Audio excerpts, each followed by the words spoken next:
जय यीशु की। मैं हूं प्रियंका डामोर और आप देख रहे हैं रेडियो वेरितास एशिया की हिंदी सर्विस। कलीसिया समाचार में आप सभी का स्वागत है। कलीसिया समाचारों में प्रमुख है, पोप फ्रांसिस ने कहा हम अल्जाइमर पीड़ित लोगों के लिए प्रार्थना करें और उनकी मदद करें। कार्डिनल पोरोलिन ने वैश्विक शैक्षिक समझौते की तत्काल आवश्यकता पर प्रकाश डाला।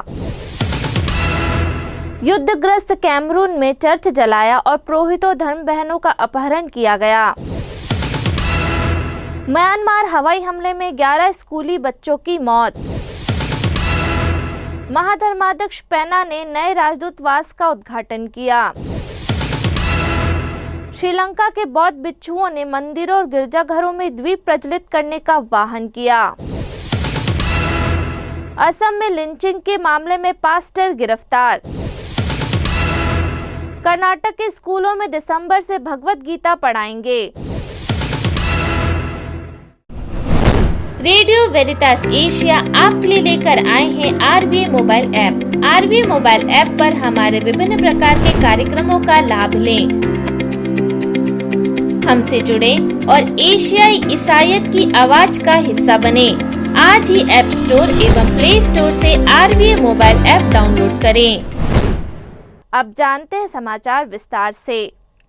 पोप फ्रांसिस ने कहा हम अल्जाइमर पीड़ित लोगों के लिए प्रार्थना करें और उनकी मदद करें।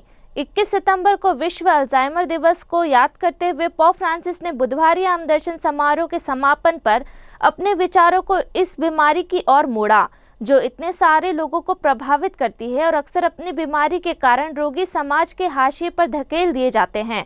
पोप ने कहा आज विश्व अल्जाइमर दिवस है, एक ऐसी बीमारी जो कई लोगों को प्रभावित करती है।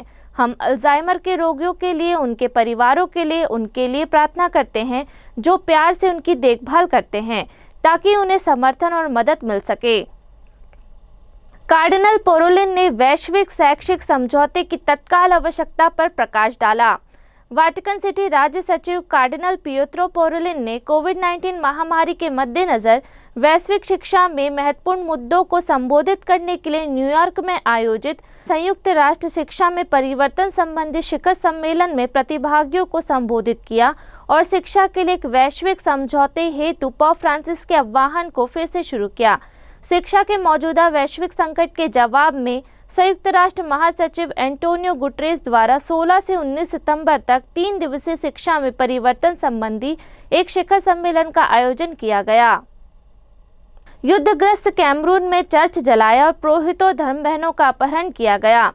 पश्चिमी कैमरून में बंदूकधारियों ने कैथोलिक चर्च में आग लगा दी और 5 पुरोहितों, एक धर्म बहन और 2 आम लोगों का अपहरण कर लिया, जहां 2017 से गृह युद्ध चल रहा है। बामेंडा उपशासी प्रांत के कैथोलिक धर्माध्यक्षों ने 16 सितंबर को नचांग मम्फ धर्म प्रांत में सेंट मैरी कैथोलिक चर्च पर हमले के बाद एक बयान जारी किया। धर्माध्यक्षों ने कहा कि वे चर्च और उसके मंत्रियों के खिलाफ इन सभी हमलों की कड़ी निंदा करते हैं और हम उन लोगों से अपील करते हैं कि पुरोहितों, धर्म बहनों और ईसाइयों को बिना किसी देरी के रिहा कर दें। म्यांमार हवाई हमले में 11 स्कूली बच्चों की मौत। संयुक्त राष्ट्र के बच्चों की एजेंसी के अनुसार म्यांमार के एक गांव पर हवाई हमले और गोलीबारी में कम से कम 11 स्कूली बच्चों की मौत हो गई। जुंटा ने कहा कि इस क्षेत्र में छिपे हुए विद्रोहियों को निशाना बनाया गया। संयुक्त राष्ट्र प्रमुख एंटोनियो गुटेरेस ने मंगलवार को अपने कार्यकाल के अनुसार हड़ताल की निंदा की, जिसमें कहा गया कि 11 छात्रों सहित कम से कम 13 लोग मारे गए। पिछले साल फरवरी में सेना द्वारा तख्तापलट में सत्ता पर कब्जा करने के बाद से दक्षिण पूर्व एशियाई देश अराजकता में हैं। एक स्थानीय निगरानी समूह के अनुसार असंतोष पर कार्रवाई में लगभग 2300 नागरिक मारे गए। महाधर्माध्यक्ष पेना ने नए राजदूतावास का उद्घाटन किया। महाधर्माध्यक्ष पेना पेर्रा वाटिकन राज्य सचिव के स्थानापन्न पूर्वी तिमोर के दौरे पर हैं। उन्होंने राजधानी दिल्ली में नए प्रेरित राजदूतावास का उद्घाटन किया। स्थानीय कैथोलिक विश्वविद्यालय में संबोधित करते हुए उन्होंने 2019 में अबू धाबी में विश्व शांति एवं सह अस्तित्व के लिए हस्ताक्षर किए गए दस्तावेज मानव बंधुत्व के महत्व पर प्रकाश डाला। श्रीलंका के बौद्ध भिक्षुओं ने मंदिरों और गिरजाघरों में द्वीप प्रज्वलित करने का आह्वान किया। श्रीलंका में बौद्ध भिक्षुओं ने बिजली के दरों में भारी वृद्धि के विरोध में एक महत्वपूर्ण बौद्ध पर्व वापा पोया पर 9 अक्टूबर को देश भर के मंदिरों में लाइट बंद करने का फैसला किया है। बौद्ध भिक्षुओं के परिषद ने सिंहली कैलेंडर के 7वें महीने वाप की पूर्णिमा के दिन मनाए जाने वाले वाप पोया पर पूरे द्वीप राष्ट्र में मंदिरों को रोशनी के बिना रखने का फैसला किया है। एक भिक्षु नेता वैन ग्लाहा सिरिसंथा थेरा ने कहा कि उनके निर्णय का उद्देश्य ऊर्जा मंत्रालय द्वारा लगाए गए बिजली शुल्क में अनुचित 500% वृद्धि और धार्मिक स्थलों पर सब्सिडी में कटौती के सरकार के फैसले का विरोध करना है। वैन ने कहा, मंदिरों और चर्चों जैसे धार्मिक स्थलों के लिए बिजली के शुल्क में वृद्धि ने उन्हें अंधेरे में डाल दिया है और बिजली के बिलों का बोझ लोगों पर थोप दिया है। असम में लिंचिंग के मामले में पास्टर गिरफ्तार। 18 सितंबर को असम में गिरफ्तार किए गए 4 लोगों में से एक प्रोटेस्टेंट पास्टर भी था, जिसने एक आदिवासी हिंदू युवक को अपनी ईसाई प्रेमिका से शादी करने के लिए धर्म परिवर्तन से इनकार करने के बाद उसकी पीट कर हत्या कर दी थी। 11 सितंबर की रात असम के लखीमपुर जिले के एक आदिवासी युवक बीकी विशाल की हत्या के बाद पास्टर इस्माइल शब्बर और उनके सहायक निरंजन आयान, साथ ही लड़की के पिता और चाचा को हिरासत में लिया गया था। मीडिया रिपोर्ट के अनुसार एक स्थानीय चर्च के 200 से अधिक लोगों की भीड़ ने विशाल को उसकी ईसाई प्रेमिका से शादी करने के लिए धर्म परिवर्तन से इनकार करने के बाद पीट कर मार डाला। कर्नाटक के स्कूलों में दिसंबर से भगवत गीता पढ़ाएंगे। कर्नाटक सरकार ने घोषणा की है कि वह इस साल दिसंबर से स्कूलों में नैतिक शिक्षा के हिस्से के रूप में भगवत गीता की शिक्षाओं को शामिल करेगी।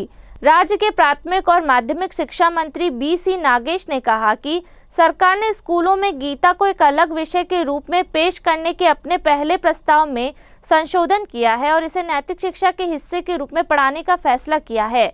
हालांकि सत्तारूढ़ भारतीय जनता पार्टी के कुछ वर्गों ने हिंदू धर्म ग्रंथ को केवल नैतिक शिक्षा के हिस्से के रूप में पेश करने पर आपत्ति जताई है, न कि पाठ्यक्रम में एक अलग विषय के रूप में। इसी के साथ कलिसे समाचार समाप्त हुए। अगली बार फिर मुलाकात होगी नई खबरों के साथ। नमस्कार। रेडियो वेरितास एशिया आपके लिए लेकर आए हैं RVA mobile app. RVA mobile app पर हमारे विभिन्न प्रकार के कार्यक्रमों का लाभ लें, हमसे जुड़े और एशियाई ईसाईयत की आवाज का हिस्सा बने। आज ही ऐप स्टोर एवं प्ले स्टोर से RVA मोबाइल ऐप डाउनलोड करें।